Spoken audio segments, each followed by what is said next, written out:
जय जाऊ बंधूंनो, मी शिवाजी माने।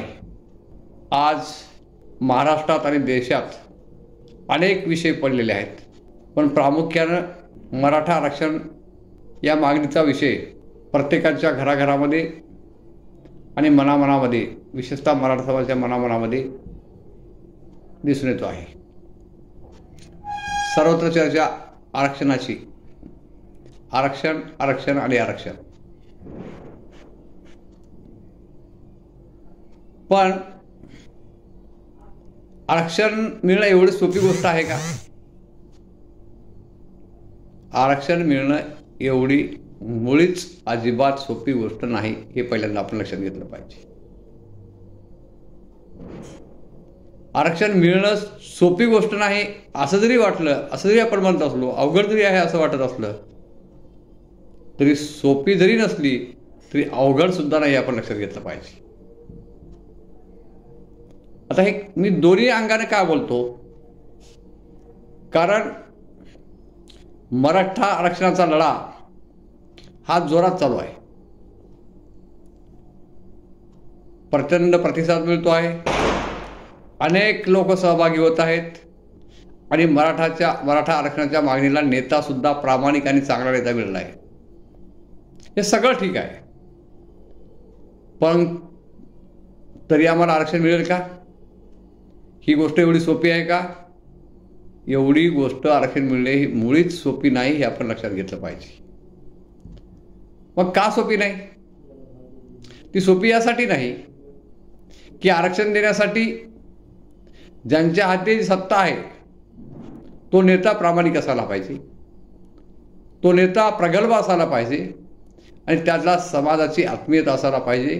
ती आज आपण जर सगळीकडे पाहिलं तर या देशातल्या, या राज्यातल्या नेत्याकडे समाजाच्या विषयी आत्मीयता नाही, त्याची प्रगल्भता नाही आणि त्याची देण्याची नियत नाही आणि कुवतही नाही। त्यामुळे आरक्षण मिळणं एवढी गोष्ट सोपी नाही, हे आपण लक्षात घेतलं पाहिजे।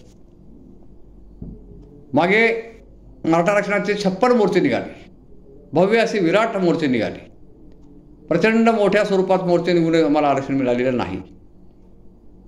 आजही संपूर्ण मराठा समाज एकवटलेला आहे, प्रत्येकाच्या मनामनामध्ये, घराघरामध्ये मराठा आरक्षण मिळालंच पाहिजे ही भूमिका घेऊन समाज रस्त्यावर उतरतो आहे, शांततेच्या मार्गाने आंदोलन करतो आहे। यामुळे काय होतं? आंदोलन वाढत आहे, आंदोलनाला प्रतिसाद मिळत आहे, अनेकांचा सहभाग मिळतो आहे, परंतु आपण त्यामुळे दबाव निर्माण करू शकतो, पण आरक्षण मिळत नाही। त्यासाठी नेता प्रगल्भ असायला पाहिजे, आपण लक्षात घेतलं पाहिजे।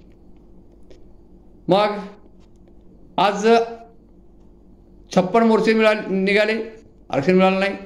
आजही जरांगे पाटलाच्या उपोषणापासून लाठीचार्ज झाला आणि आंदोलन पेटलं आणि समाजात एक आरक्षणाच्या बाबतीत एक सहानुभूतीचा आणि एक आत्मीयतेचा विषय म्हणून संपूर्ण समाज ही मागणी घेऊन पुढे येतो आहे, परंतु मिळणं एवढं सोपं नाही। मग त्यासाठी काय, मिळण्यासाठी काय केलं पाहिजे? मिळण्यासाठी काय केलं म्हणण्या पाहिजे? आता तुम्ही सगळ्यांना माहीत आहे, 56 मोर्चे निघून मराठा समाज आरक्षण दिलेलं नाही। आजही 2-2.5 महिन्यापासून आंदोलन चालू आहे, परंतु आरक्षण देण्याची कुठली सकारात्मक भूमिका सरकारने घेतलेली नाही। परंतु मागील मध्यंतरीच्या काळामध्ये मात्र EWSचं आरक्षण 10% जे सवर्णाला दिलं ते कोणीही न मागता दिलेलं आहे, कोणीही त्या आरक्षणाची मागणी केली नाही, परंतु 10% दिलं। ते संविधानिकदृष्ट्या कोर्टात टिकणारं आरक्षण दिलं आणि कोर्टात टिकणारं संविधानिकदृष्ट्या कायद्याच्या चौकटीत बसून जर आरक्षण द्यायचं असेल तर सरकारची देण्याची एक नियत असायला पाहिजे, त्याची प्रगल्भता असायला पाहिजे आणि त्याची नियत आणि प्रगल्भता आणि आत्मीयता नसल्यामुळे आम्हाला मिळत नाही। आणि म्हणून आम्ही काय केलं पाहिजे? आम्ही जात पात, आम्हाला आमच्या राष्ट्रपुरुष शाहू महाराज आणि छत्रपती शिवाजी महाराजांपासून, शाहू महाराज, महात्मा फुले असतील, अण्णाभाऊ साठे असतील, शिवाजी महाराज असतील, या सगळ्या राष्ट्रपुरुषांनी, डॉक्टर बाबासाहेब आंबेडकर, या सगळ्यांनी सांगितलं की जातीचे पावलं का माणसं मती सेवा। परंतु स्वातंत्र्याच्या 70 वर्षामध्ये आम्ही आमच्या मूळ निवासी बहुजन समाजाने आजपर्यंत जातीचे फक्त माणसं निवडलेले आहेत, मतीचे निवडले नाहीत, म्हणून आमच्या प्रत्येक समाजाचा एक घात झालेला आहे।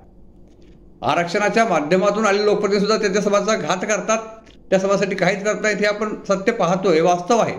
आणि म्हणून आता ह्यापुढे मराठा समाज सगळा, मराठा, कुणबी असेल, माळी असेल, साळी असेल, हटकर असेल, धनगर असेल, सोनार, संभार, सगळ्या जाती, या जातीनं जातीचा नेता निवडण्यापेक्षा मतीचा नेता निवडला पाहिजे असं मला वाटते.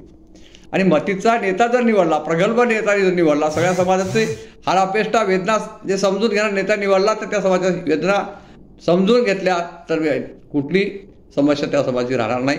आणि म्हणून समस्या मुक्त करायचा असेल, त्याला त्याचे हक्क अधिकार त्याच्या पदात द्यायचे असतील, तर प्रगल्भ आणि एक अभ्यासू नेता आपल्याला हवा आहे. त्यासाठी आता मी मागे एक व्हिडिओ केला होता की महाराष्ट्राचे मुख्यमंत्री बाळासाहेब आंबेडकर पाहिजेत असं म्हटलं.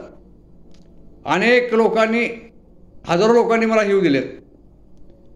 193 जवळपास 91 लोकांनी कमेंट्स दिल्यात. सगळ्यांनी कमेंट्स पण पॉझिटिव्ह दिल्यात.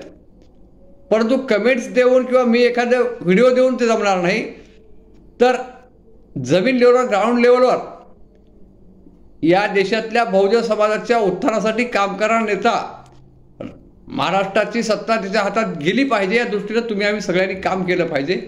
त्यानंतर मी तर त्या संबंधात एक व्हिडिओ देणारच आहोत. परंतु आरक्षण संबंधानं बोलताना आज रोजी आता काही जणांच्या मनामध्ये प्रश्न निर्माण झाला असेल की बाळासाहेब आंबेडकर एकटेच आहेत का? नाही, आहेत, अजूनही आहेत. बाळासाहेब आंबेडकर एकमेव आहेत, ते राजकीय प्रवाहामध्ये असणारा व्यक्ती आहेत की ते मराठा आरक्षण त्याच्यामुळे भेटू शकते. कारण प्रबोधनकार ठाकरेंचे नातू जी एक वारसा आहेत, प्रबोधनाची वारसा असणाऱ्या प्रबोधनाचा नातू उद्धव ठाकरे आणि बाळासाहेब आंबेडकर हे एकत्र आलेले महाराष्ट्र सत्ता जर हाती घेतली तर निश्चितपणे मराठा आरक्षणाचा प्रश्न सहज सुटू शकतो. मला वाटतं त्यात काही अवघड नाही. परंतु बाळासाहेबाशिवाय इतर नाहीत का, असाही लोकांच्या मनामध्ये प्रश्न निर्माण झाला असेल. आहेत की आज मराठा समाजाच्या आणि या देशातल्या आणि या राज्यातल्या उपेक्षित, पीडित आणि वंचित जे लोक आहेत त्यांच्यासाठी तळमळीनं काम करणारे एक वैचारिक आणि प्रगल्भ नेते लोक आपल्याकडे आहेत. मी सर्वांचे नाव या ठिकाणी सांगणार नाही, पण जाणीवपूर्वक तुम्हाला या ठिकाणी सांगितलं पाहिजे की मराठा सेवा संघाचे राष्ट्रीय अध्यक्ष मान्य ॲडव्होकेट पुरुषोत्तम खेडेकर साहेब आणि बामसेफचे काम करणारे मान्य राष्ट्रीय अध्यक्ष मान्य वामनजी मेश्राम साहेब, अशी माणसं जर महाराष्ट्राच्या राजकारणामध्ये आली, बाळासाहेबासारखी माणसं प्रबोधन टाकल्यास साथ दिली आणि महाराष्ट्राची त्यांच्या हातामध्ये सत्ता दिली तर निश्चितपणाने मराठा आरक्षणाचा प्रश्न सुटेल.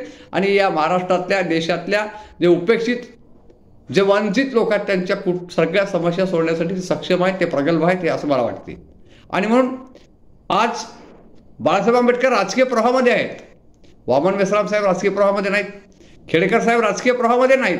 आणि म्हणून आज राजकीय प्रवाहामध्ये कोण आहेत तर बाळासाहेब आंबेडकर आहेत. बाळासाहेब आंबेडकर अनेक वर्षापासून राजकारण करतात. अनेक वर्षापासून त्यांनी एक सामाजिकदृष्ट्या राजकीय चळवळ चालली आहे. आणि म्हणून आज रोजी जर आपण पाहिलं, आज आपला राजसत्ता आपल्या हातात घ्यायची असेल तर बाळासाहेब आंबेडकर हे महाराष्ट्राचे मुख्यमंत्री हवेत असं मी त्या व्हिडिओमध्ये बोललो होतो. आणि मी आता ह्या व्हिडिओमध्ये हेच सांगणार आहोत की प्रगल्भ असणारा, आत्मीयता असणारा आणि समाजाच्या वेदना समजून घेणारा आणि एक अभ्यासू असणारा व्यक्ती म्हणजे बाळासाहेब आंबेडकर जर महाराष्ट्राचे मुख्यमंत्री झालेत तर निश्चितच मराठा आरक्षणाचा प्रश्न सुटू शकतो. आणि मी ह्या ठिकाणी हे सुद्धा बोललेलो आहोत की बाळासाहेब आंबेडकराशिवाय खेडेकर साहेब, वामन मेश्राम साहेब यासारखे लोक सुद्धा आहेत की मराठा आरक्षणाचा प्रश्न सोडू शकतात. परंतु आज ते राजकीय प्रवाहामध्ये नाहीत. आज बाळासाहेबांना मुख्यमंत्री होणं सोपी गोष्ट आहे, शक्य आहे, ते या प्रवाहामध्ये आहेत. आणि म्हणून बाळासाहेब आंबेडकर कोण्या पद्धतीनं या महाराष्ट्राचे मुख्यमंत्री होतील या दृष्टीनं मी मराठा म्हणून आणि इतर सगळ्या उपेक्षित लोकांनी त्या दृष्टीनं आपली पावलं टाकली पाहिजे, प्रयत्न केले पाहिजे असं मला वाटते. जय जाऊ, जय शिवराय. आपल्या समाज टीव्हीला सबस्क्राईब करा आणि बेल आयकॉन दाबा.